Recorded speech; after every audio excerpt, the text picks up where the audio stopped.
everybody, and welcome to the HCW UK Indie Show reviews with myself, your host, Frozzy, and my good friend DP, who went to review the wrestling. How are you doing today, buddy? Yeah, not too bad. Not, I don't know how to say that. I'm still shattered from last night, but Yeah, yeah. Other than that, yeah, though, it's a Monday morning. Typically very moody. So yeah. Monday mornings aren't good. I mean, Sunday's my Monday because of the shift pattern that I work on. But yeah, mm. but just saying Monday depresses me. But yeah, you attended the Progress Chapter 151 Heavy Metal. Good show overall. Before we get into breaking the matches down. Overall, I would say it was a good show. Yes, Yeah. like Fair enough. we'll get Well, too much into it. yeah. I was going to say, without getting too much into it, we'll do. Just was it a good show? But Yeah, yes, no good stuff. So, well, we may as well just get straight into it, and we'll kick off with the first match advertised on the card, which was Leon Slater against Danny Black against Leo Rush, which was originally meant to be a fatal four-way because I think Eddie Kingston was meant to be on the card, wasn't he? that's right. Yeah. So unfortunately, due to injury, Eddie had to pull out the match. So they had to find a fourth person to replace it instead of doing. Or they could have done the three-way, but they chose not to. Um, Yeah. so instead of Eddie Kingston, they brought in Robbie X. Uh, Oh, no. yeah. Who actually won the? I want to say it's the open weight title at 1PW on the Saturday. Right. Yeah. I could be wrong on that. I'll fact check myself somewhere here.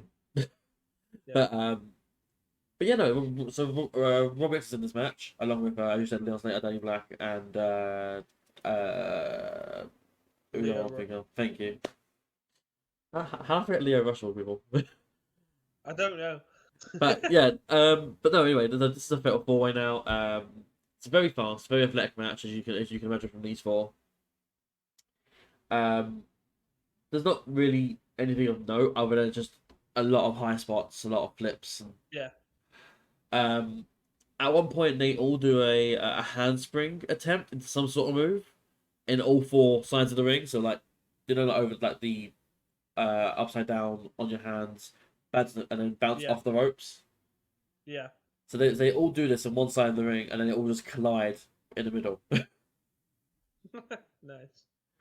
But no. Eventually, the win comes from Leon Slater when he does the Swanton 450 onto Robbie X. Nice. So Robbie X comes in and gets pinned. Pretty much, yeah. But to be fair, he's not really unusual to Progress, so it sort of made No. sense. Yeah. He was literally just there to take the pin. Yeah, I like him, but yeah. Fair. But yeah, decent match. It sounded like overall. Considered like Oh it didn't go on forever neither. no, it was quite short. I think it was like maybe like 10 minutes, but it was a decent opener. It felt like a fresh air in the Progress as well. Yeah. I don't know what it was. This show just felt like a new era sort of thing. Yeah. Like obviously this was gonna open, but I don't know. It felt there was weird like sort of air in the room, I guess, Yeah. which No, was fair enough. which was quickly snuffed out by a promo. Yeah. So something you always learn with this show is that there was quite a bit of filler because there's only 6 matches on the card, and they've got to somehow make three Yeah. or 4 hours fit with 6 matches. Yeah. So Akon's Bullet, you might remember as Spike Trevay's bodyguard, uh, valet, security, whatever. Yeah. Um, so he comes out. He cuts a promo. The crowd are absolutely giving him like the Roman Reigns treatment on the Raw after Mania, Yeah. like completely not letting him talk.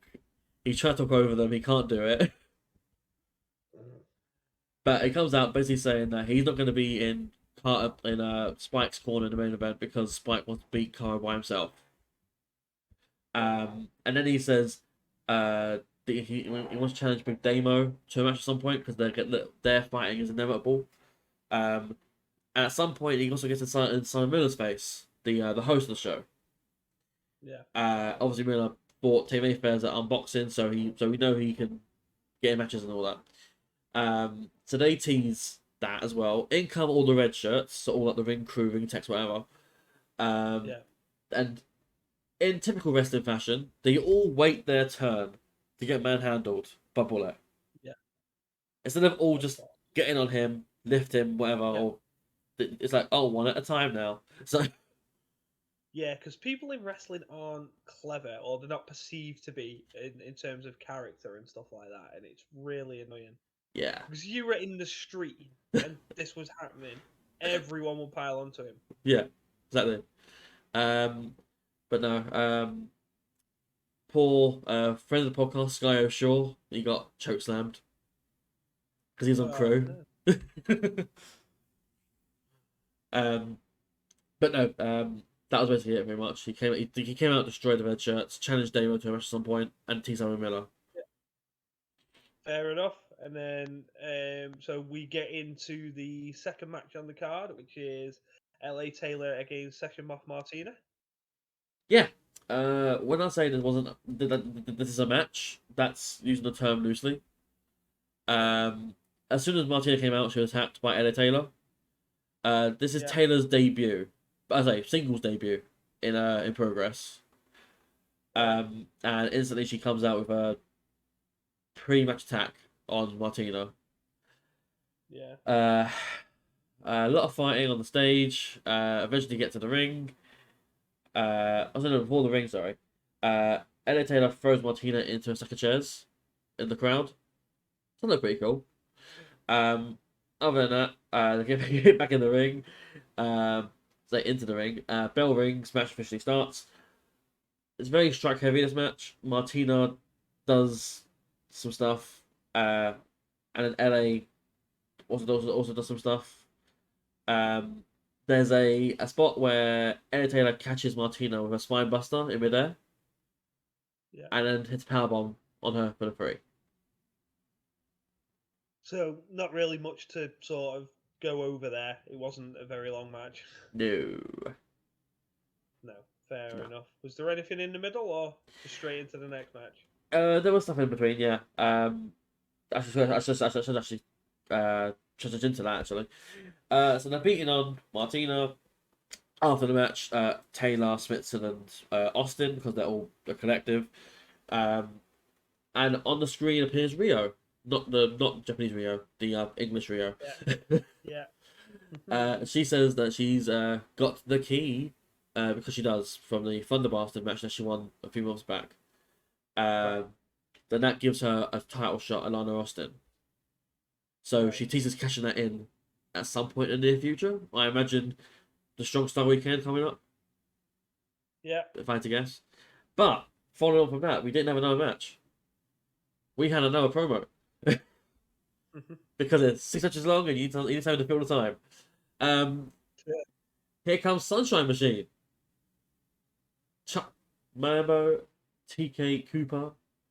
They think about their upcoming matches, and they send a challenge to Smoking Aces because Smoking Aces, Nick Riley and Charlie Sterling, they attacked Sunshine Machine at the last show. They attacked Chuck with a chair so bad that his eye swelled up. Yeah.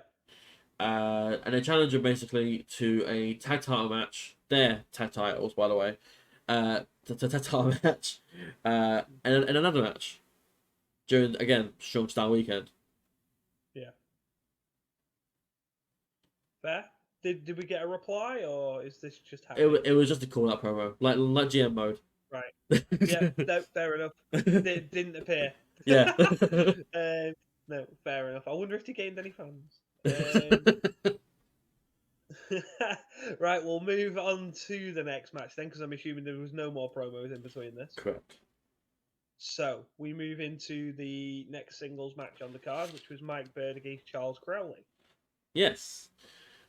So obviously Crowley, the spectacular twat.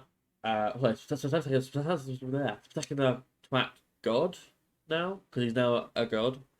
Yeah. Against Mike Bird, who is a very underrated technical wrestler from Wales. He's called the Godfather of. Is he a pro wrestling or Welsh pro wrestling?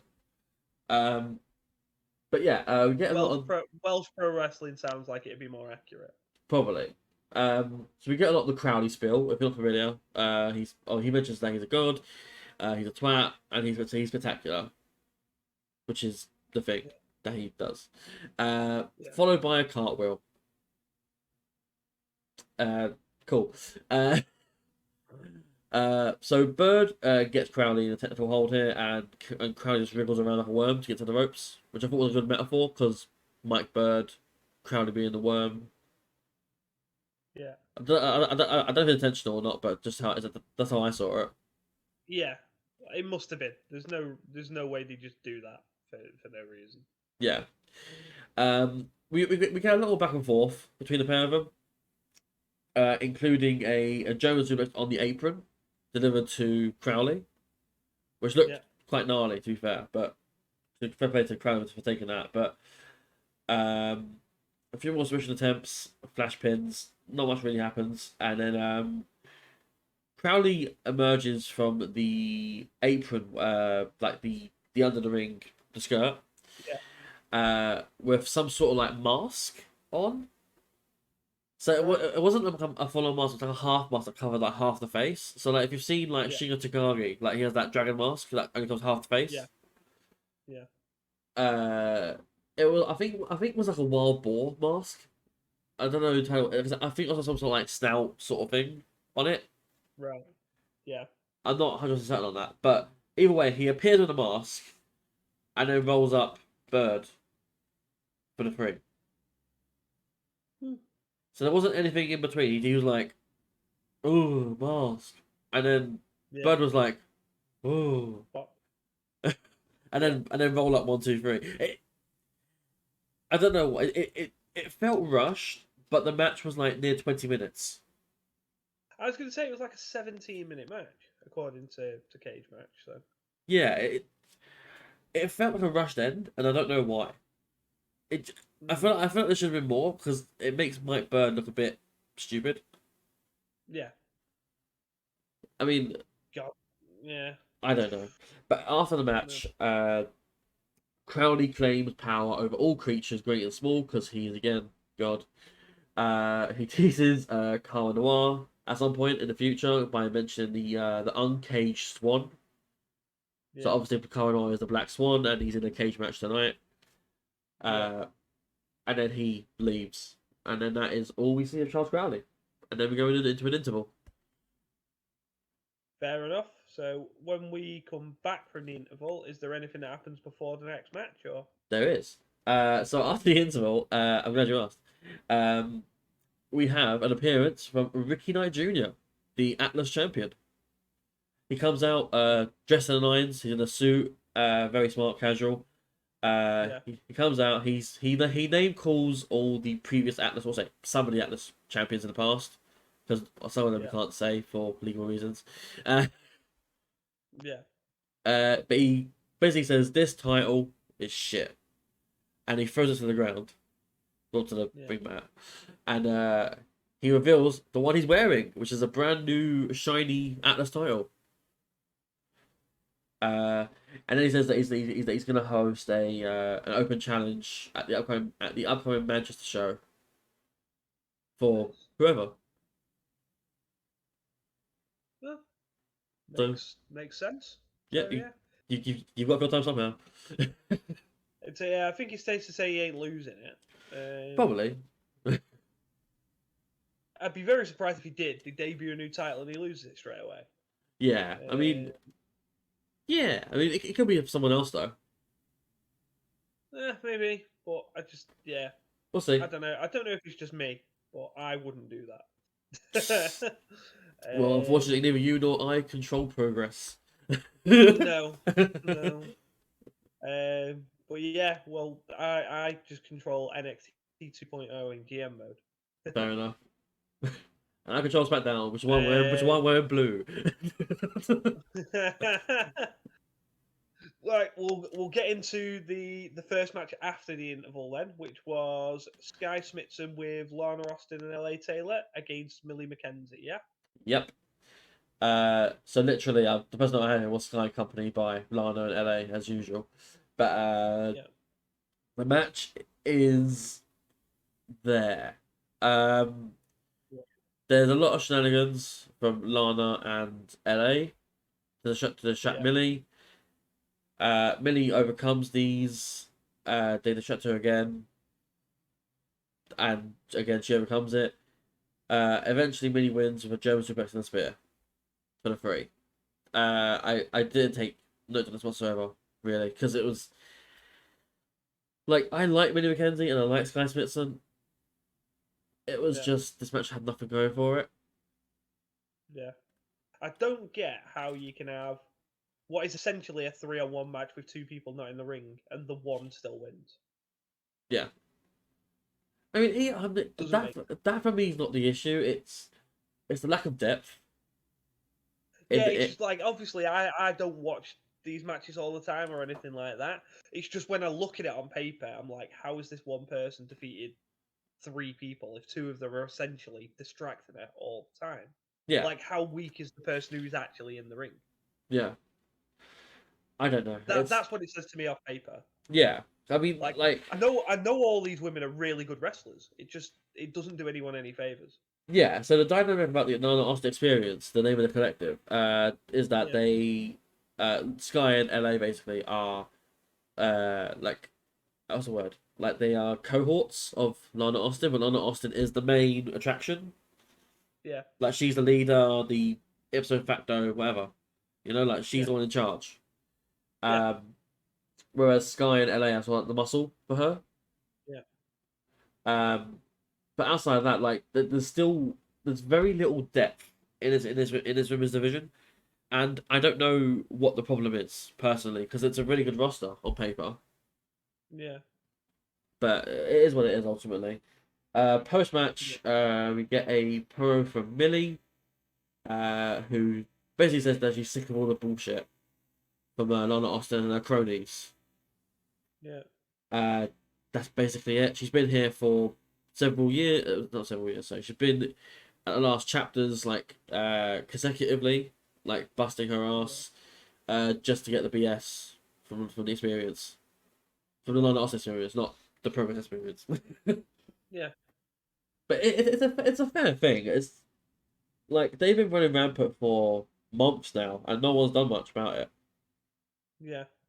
So I think it all ends when Lana loses the title personally. But When that'll be, we don't know. I mean, I think probably Showstime weekend with Rio. Oh, you reckon? I don't see why not.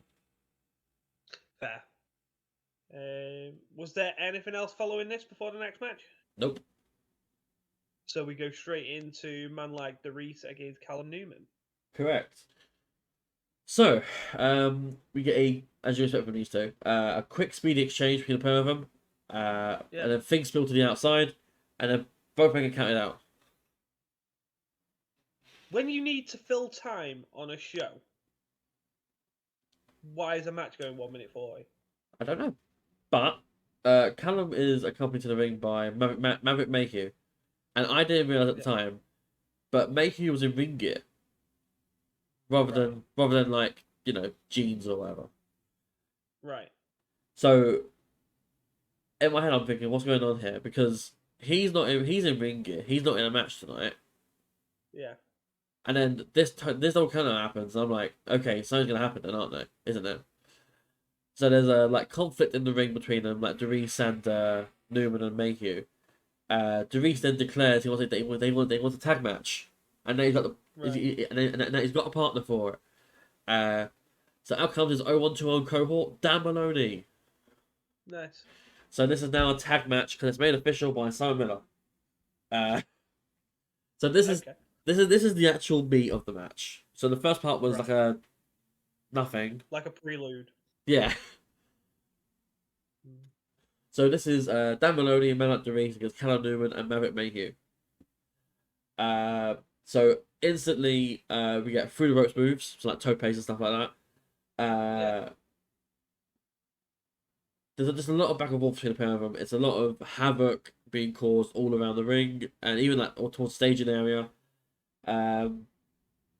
They do a spot where Maloney throws DeReese into Mayhew and Newman in the crowd. Yeah. So that's quite cool. I want to open for the majority of the match have control. Yeah. DeReese does a combined fall away slam and Samoan drop. onto Mayhew and Newman. Callum attempts a shooter's last splash when he's caught by a Derice cutter and then a spear by Maloney. That only gets 2 though, as Maverick swantons onto the pin to break it up. We get Yeah, of course. You get dual Canadian destroyers from Callum and Maloney. And then the match ends with a style splash by Maloney, followed by a driller killer and a 450 splash from Derice for the free. Onto I think it was Newman. I think it was. Yeah. But yeah.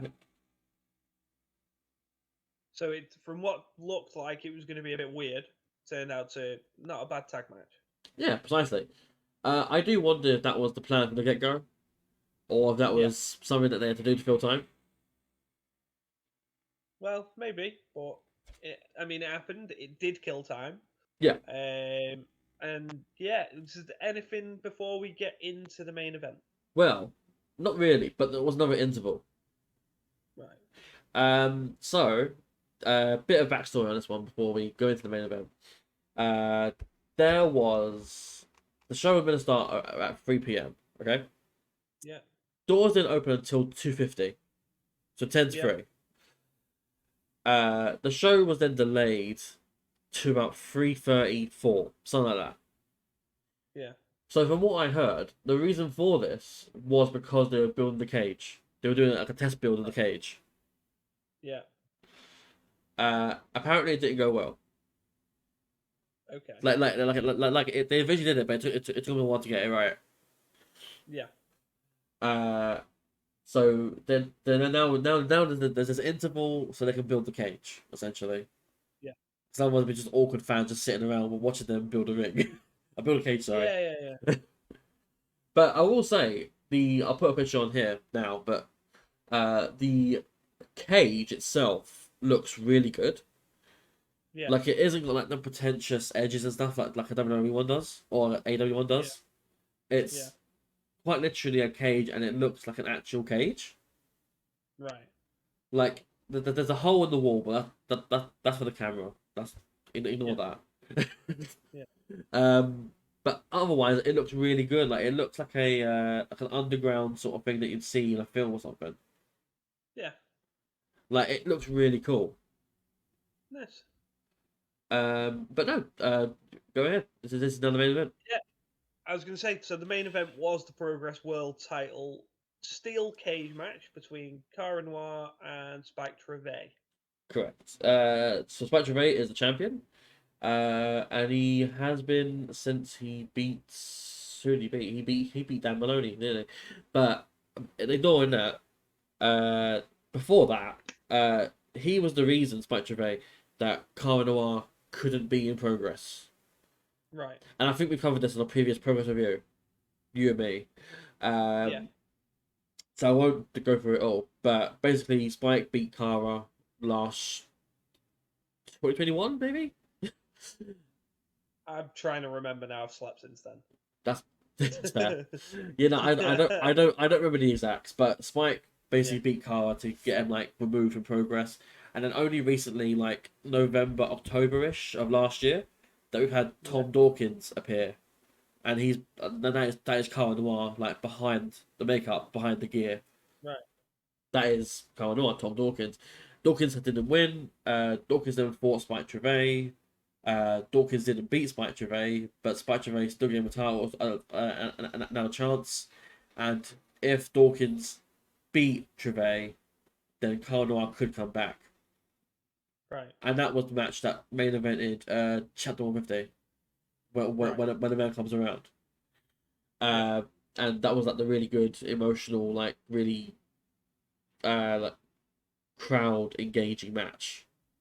Yeah. That involved like Bullet, and then Tom's wife was also involved in it, and yeah, there's a whole bunch of stuff. So eventually Tom won, and now Cara Noir can officially be back, and this is his first match, his comeback match into Progress, probably since 2 years. Not from the day, but it's coming up to I think 2 years. Yeah. Yes. So yeah. The match itself.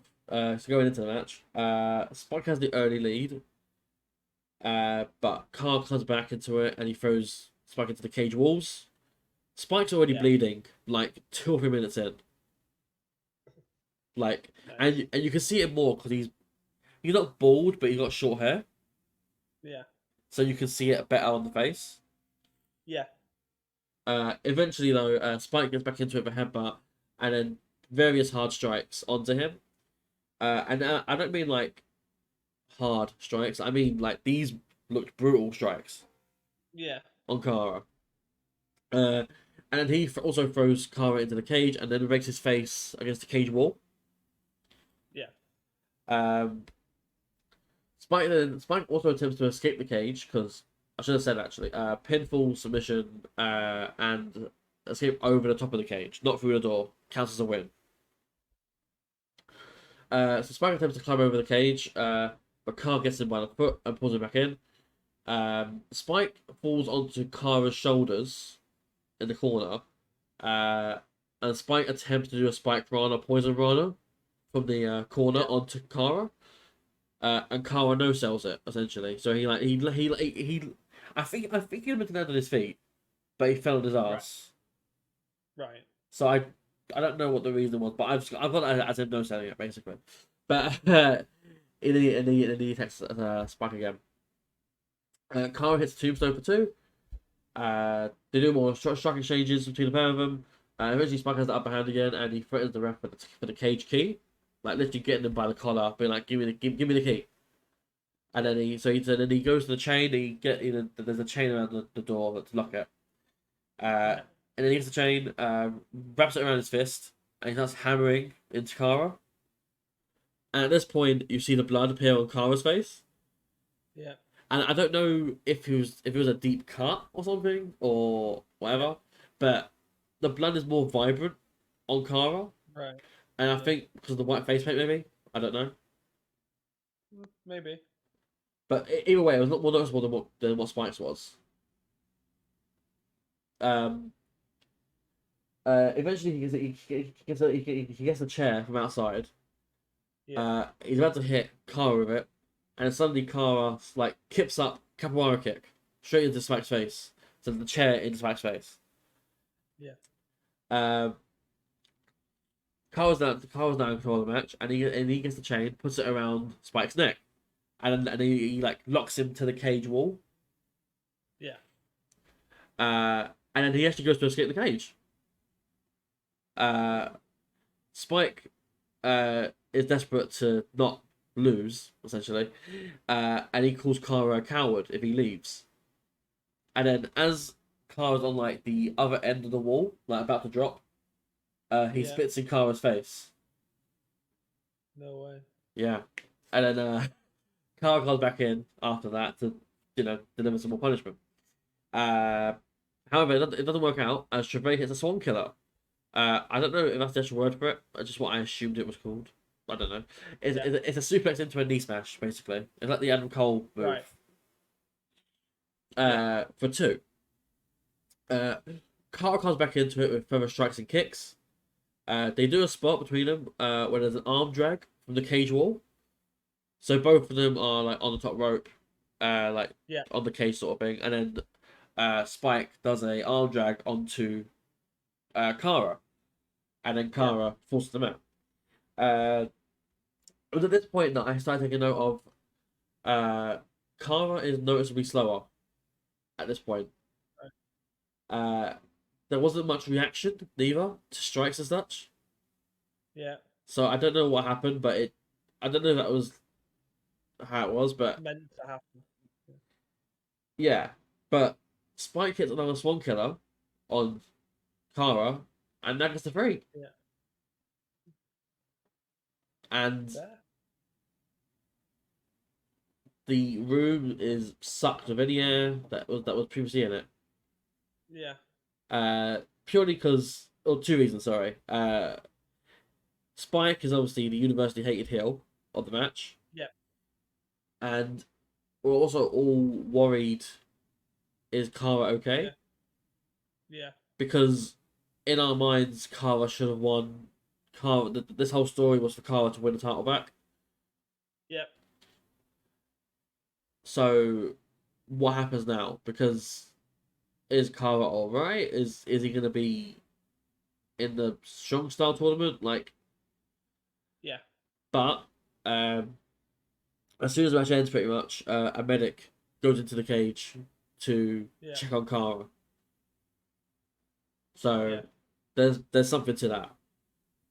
Yeah. They don't just do it for nothing, do they? Yeah, and also there was no like, oh, you're X, like, Yeah. it was just it was like a very like low key sort of thing. Yeah. So So do you Spike, think they called it themselves and Kara was maybe meant to win? I think an audible was called, Jess. Yeah. I think Right. like this whole story, it's billed as the final chapter. It's billed as Kara's redemption story, like Yeah. to take back the title from, not the man who took it from him, but to take back the title that he put on his back, the minute that he put Progress on his back at the time. Yeah. Like he's probably the most recognizable champion in Progress history. Yeah. So for him to lose everything because of Spike Trivet and a chance to finally beat him and to get the title back, it just felt right for him to win. Yeah. Yeah. And I don't really see how Spike would have won personally. And something as well that I didn't know earlier, but when we all came into the ballroom, Spike was on merch. Right. Now normally people like Spike, like obnoxious heels, like Yeah. they don't go on merch. Right. So in my head, I'm thinking, okay, he's losing then because he won't be on Progress for a bit. Yeah. Like he's here because he's gonna do one last thing, and then we go for Yeah. and then we gone and then we gone for a few months. Yeah. So I'm like, okay, fine, Carl's winning, and then suddenly, no, he's not. Yeah. It's so this is like how you viewed that and saying Kara had to win was similar to how people view Cody Rhodes beating Roman Reigns, just Yeah, that's fair. saying. Yet you were an advocate for Reigns winning. So Yeah, I mean I mean, um, I'm an advocate for Spike winning as well. To be fair, yeah. I'm just saying, I'm just saying it from how it's Yeah. portrayed. Yeah. Yeah, no, fair enough. But yeah, apart from obviously the ending not being what I think probably not just you alone expected to happen. Overall, good show. What was there any bad points or? Um, Overall, it was a standard, like an average show, but with good points in it. Yeah, So I wouldn't necessarily say it was a quote unquote good show. yeah, To get a quote out there because I saw it on Twitter. Someone who does the timings on Twitter for shows in BritRest. Uh, in a 90-minute first half of the show, there yeah. was only 31 minutes of in-ring action. Right. So that's an hour of just non-wrestling related stuff, Yeah, non in-ring related stuff, yeah, which they said feels very WWE-esque, yeah, which yeah. No, it it does. does, yeah. Yeah, um, yeah, I like it's hard to like say it, but I like it when it's 6 matches long. Like the card itself, 6 matches, fine, yeah, but make the show shorter. Then yeah, don't have it be 3 or 4 hours with 6 matches in it. Like yeah, make it 2.5 hours. yeah, That way your matches can be more fleshed out. They can build more story. They can be more actiony or whatever. Like yeah, the no reason to have as much filler on this show that there was. yeah, And in my opinion, I think there is a reason for that. I don't think they saw this show as a big thing outside of Kara Spike. yeah. So this was used as just a vehicle to get to Strong Style. Fair enough. Because also like, during the match there was also like announcements for Strong Style and stuff. Like they've announced Yeah, Mark Haskins, Nathan yeah, Cruz, and Tate Mayfez, and yeah, them three are going to be in Strong Style. But yeah, again, like other than that, like there's yeah. Not much under going on. underwhelming is what I'll say. Underwhelming. Like other than the main Fair event, which enough. was really good. Like I'll say that again. The opener, the tag match, Yeah. even Crowley Bird, they were Yeah. good matches. Yeah. It was surrounded by this air of unneeded filler. Yeah. Like, and that's what my Yeah. takeaway from it is that filler took away from the atmosphere, from the experience, Yeah. It filled something that didn't need filling. pretty much. Because yeah, the issue is it shouldn't be a 3 hour, 4 hour show if you can't fill up with more matches. Because wrestling Yeah. should be about matches, Yeah. not about oh hey I'm gonna beat you up. Yeah. Oh hey let's challenge for tag titles. For Yeah. tag titles by the way, Yeah. not yours. Yeah. Tag titles. Yeah. Yeah. It's just like you could do all this on Twitter. You could do like promos and stuff like video promos. You ain't got to do it in the ring. Yeah. Yeah. Sometimes it calls for it, sometimes it doesn't, and on this occasion it probably didn't. So, but yeah. I don't know. Well, what we'll do is we'll cut it there. And yeah, again, thank you for attending the show and being able to review it. Because it's always good fun when we do get to do these things. Yeah. So yeah, the more you go, the more we'll review. Oh yeah. But yeah, follow us at the HCW Show on Twitter, the HCW Show on Facebook, HCW Show on Instagram, HCW Show on YouTube. Like, subscribe, comment, do everything on our good videos. DP is pointing at the links. Join Oh, in the Discord because we are wanting to get that more active if we can. So the links for that will be in the description of the video. But yeah, as far as we go on this recording, it is the end. So it is a goodbye from me. and it's a goodbye from your boy D to the Breezy. Peace. See you on the next one.